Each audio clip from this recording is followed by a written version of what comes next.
It's about 5:47 p.m., so it is time to hear from Mr. Scott Cannon, everyone, otherwise known as the chemist with a K. So let's see what he has to say for today's point counterpoint. Hello, Scott.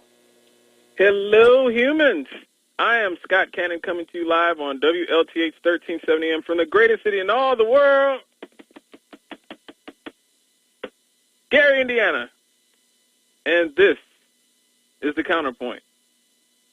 Well, folks, Forbes magazine has just released this list of the richest self-made women in America as a testament to all those hard-working female entrepreneurs who are shattering the glass ceiling and breaking new ground for the next generation of women to follow.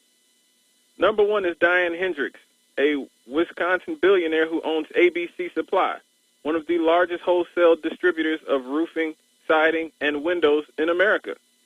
Number 2 is Marian Ilitch, who co-founded Little Caesars Pizza with her late husband, Mike, who also owned the Detroit Red Wings and Detroit Tigers.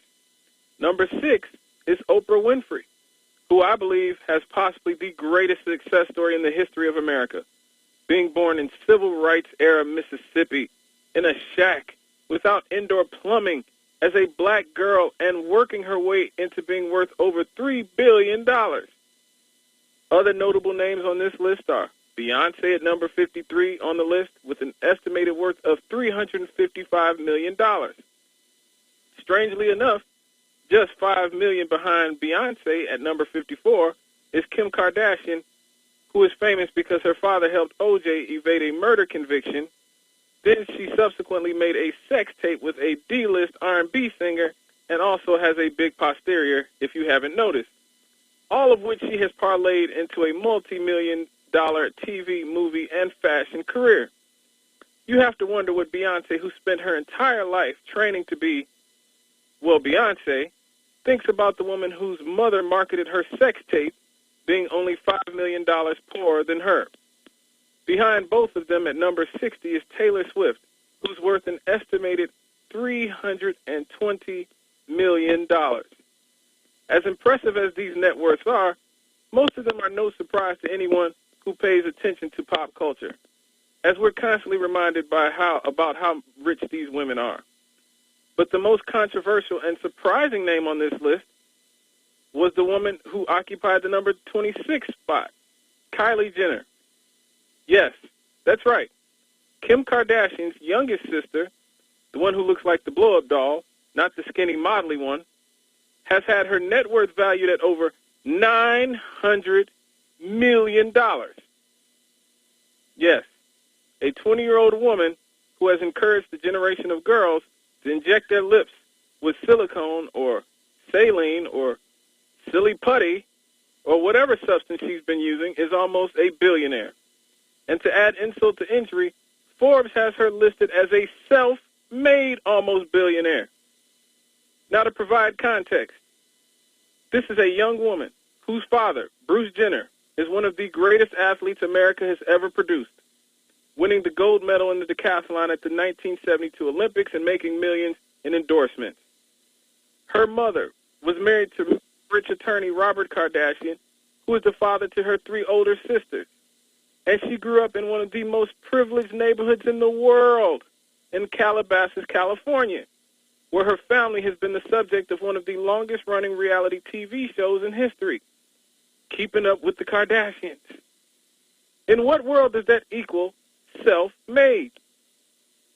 This is a woman who has had every single opportunity in life laid out for her on a golden plate. And what, she's considered a self-made woman because she knows how to market herself on social media?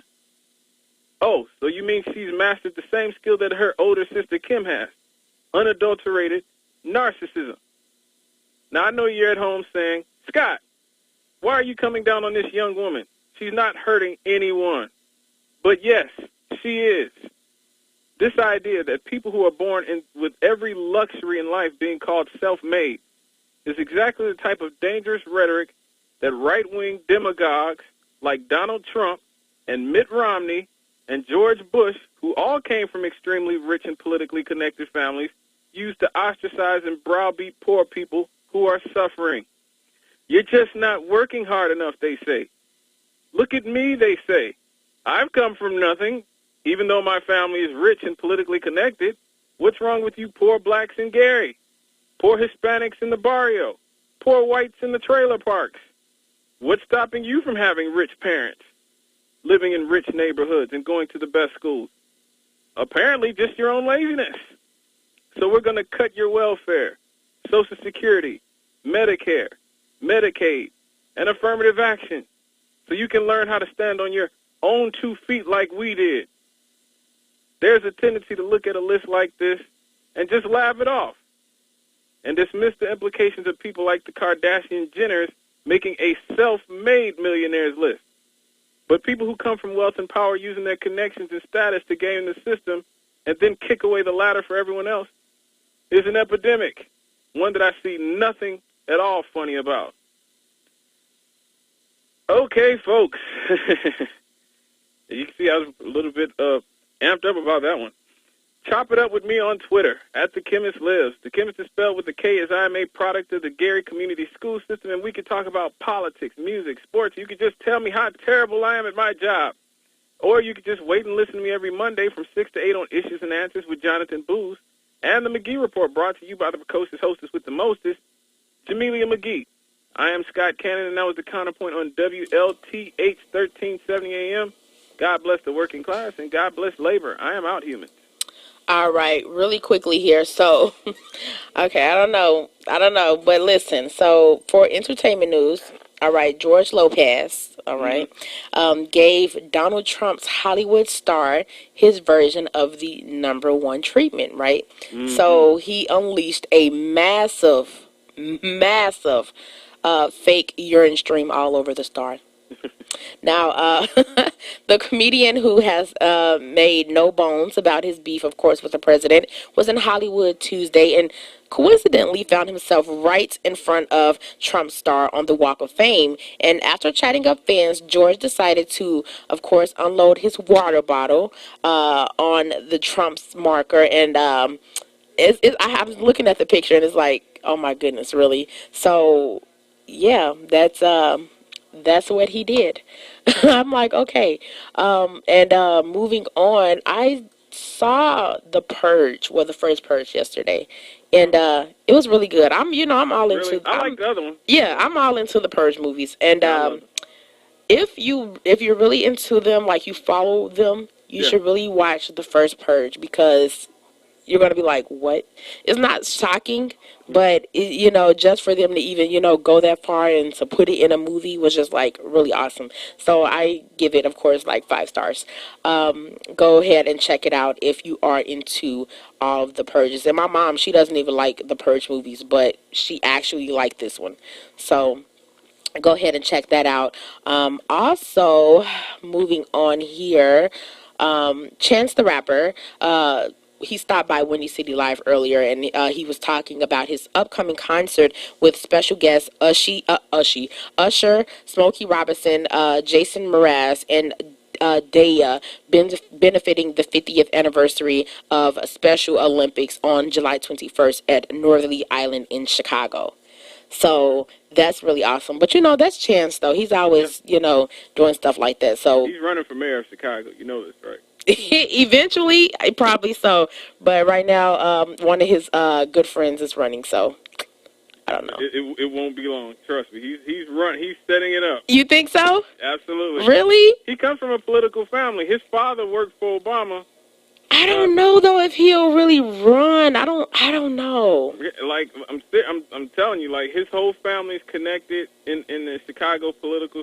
He's running for well, not for president. He's running for mayor. He's running for mayor of Chicago. If he runs for mayor, then he may eventually run for president. Why not? I mean, hey, stranger things have happened. Exactly. All right. Well, I don't know. We'll just have to wait and see. Now you have me intrigued. So we'll just have to wait and see. Last but not least, Cardi B had her baby. Yes, I saw and that. She named her Culture Kiari Cephas. Yeah, I saw that. So, of course, her her husband and the baby's father, Offset, his real name is Kiari Cephas. So that's where the Kiari and all of that comes from. But the culture actually comes from the Migos record. That's the name of, basically that's been the name of both of their albums. So the culture and the culture too, but they spelt culture with a K for her. So that's really, I guess, she's a celebrity kid, so I guess they can do that. But yeah, so they're saying that of course she, broke the story that she's pregnant and all that in February after people were, talking about it, and she finally she made the big reveal in April on Saturday Night Live, and people have just been talking about it because she's have not been sitting down at all for her pregnancy, and this is Cardi B's first child, but Offset's fourth child. And let's see, they aren't saying yet, of course, they're speculating that she had her in Atlanta, but they're not sure right now. So that's all that I have for entertainment news. All right, now. All right, thanks. Talk to you on Monday. All right.